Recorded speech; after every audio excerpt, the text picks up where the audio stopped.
The first fence is a hanging log. As always with first fences, you need to approach that with quite strong forward canter, making sure the horse is not going to spook at it or back off too much. Just get you into your rhythm. And then we're going to move away from that. Again, make sure the horse always lands and moves from the cross-country fences. And then we're going to swing around on the left-hand loop to a log pile, which is situated on the top of a little mound. So again, likewise, because it's going to be looking a little surprising to the horse, ride it quite strongly. Now Steph will come to a narrow mushroom fence, which again in itself has to be ridden with accuracy, so it's not going too fast, but seeing your line very early. And again, it's followed by a related distance to 2 steps up.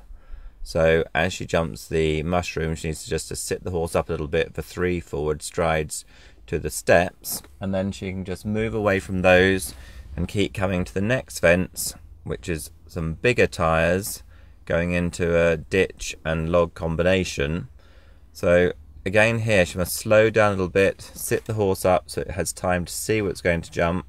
Now Steph is approaching a blue roll top. Again, this is on quite a tricky distance to a big step into the water, so it has to be ridden with care. She has to have her leg on, have the horse bold enough to jump the blue roll top without spooking at the water, but she's going to carry on from that through the water, up the slope into a triple brush. So again, if the horse isn't focused and is a bit backward in the water, it would be very easy just to run out at the triple brush.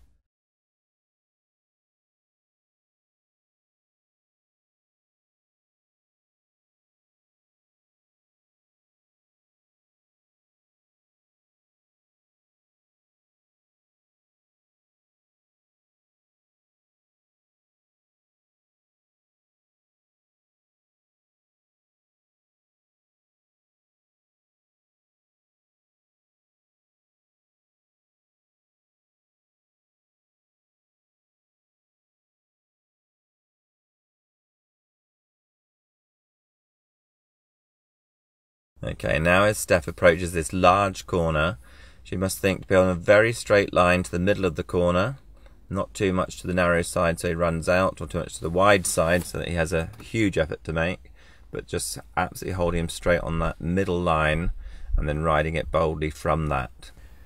And now as Steph approaches these 2 fairly straightforward log piles, what she does need to be aware of is the undulations in the ground. She's going into the wood, up and down some road crossing undulations into the dark, so she needs to try and maintain the balance and keep his focus so that he's still balanced when he comes to the first log pile, and then keeps a nice rhythm to the second one. Steph's coming to some narrow but large tyres, and as she's jumped the first one, she's got to turn on a curving 5 strides to the next set of tyres, really setting up that line very early on to stay nice and straight before and after the tyres. And now there's this difficult combination of 3 offset logs where Steph is going to have to jump on a very accurate line. So again, she must be completely in control, the horse must be focused on his line, and yet again not too fast actually going through them. Now as Steph approaches the road crossing, there's some bright white barrels, which again a spooky horse might take exception to.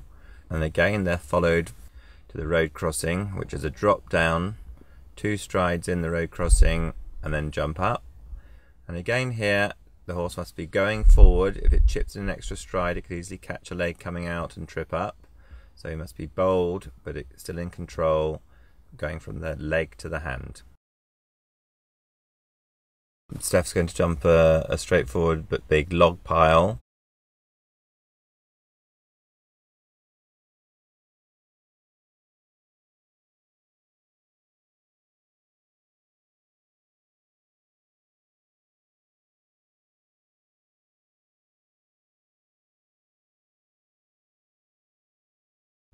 And then on down to a ditch and palisade, where particularly with young horses you must make sure that you don't drop them so they suddenly look into the ditch at the last moment. Ride into the hand, be strong, and very much stay straight over it. And now coming to the penultimate fence, there's a little raised drop, and 2 long strides to some beer barrels. So again, this is on an offset line. The drop will make the horse feel slightly unbalanced as it lands, and it'll be very easy just to run past the barrels. So Steph must be looking for her line early, popping over the drop, but then immediately moving forward to the barrels nice and strongly.